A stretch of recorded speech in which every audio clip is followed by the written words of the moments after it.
खबरों के सिलसिले को आगे बढ़ाते हुए यहाँ पर खबर शामिल करेंगे। गुजरांवाला से शकील अहमद जंजुआ की रिपोर्ट के मुताबिक Aspire College Gujranwala regional director Mohammad Arif Awan एक बार फिर बाजी ले गए। गुजरांवाला में कॉलेजों के हवाले से बड़े बड़े मुकाबले देखे जाते हैं, लेकिन आरिफ अवान इस बार फिर बाजी ले गए।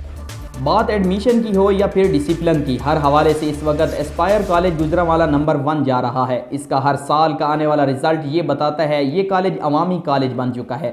बात स्पोर्ट्स की हो या फिर किसी भी टैलेंट की, तो एस्पायर कॉलेज बाजी ले जाता है, क्योंकि एस्पायर कॉलेज का स्टाफ, प्रिंसिपल, वाइस प्रिंसिपल और इसके अलावा ख़ास ओहदों पर बैठने वाले लोग इतने मेहनती और ईमानदार हैं कि वो पूरा मेरिट कर रहे हैं।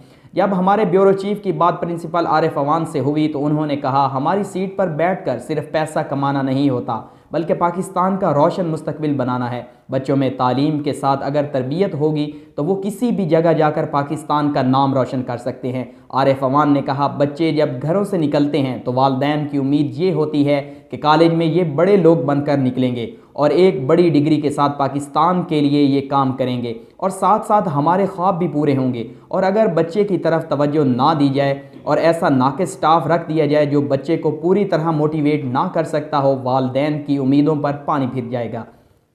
और अगर बच्चे की तरफ तवज्जो ना दी जाए और ऐसा नाक़िस स्टाफ रख दिया जाए जो कि बच्चे को पूरी तरह से मोटिवेट ना कर सकता हो, और अगर बच्चे की तरफ तवज्जो ना दी जाए और ऐसा नाक़िस स्टाफ रख दिया जाए जो बच्चे को पूरी तरह मोटिवेट ना कर सकता हो, वालिदैन की उम्मीदों पर पानी ही नहीं फिरेगा, बल्कि एक नस्ल को तबाह करने में हमारा भी हाथ होगा और इस जुर्म की सज़ा हमें खुदा देगा। इसलिए हम अपनी पूरी ईमानदारी के साथ इस नस्ल को कौम बनाने की कोशिश कर रहे हैं। अभी तक हम सिर्फ सर जोड़ कर खड़े हैं, कौम नहीं बने।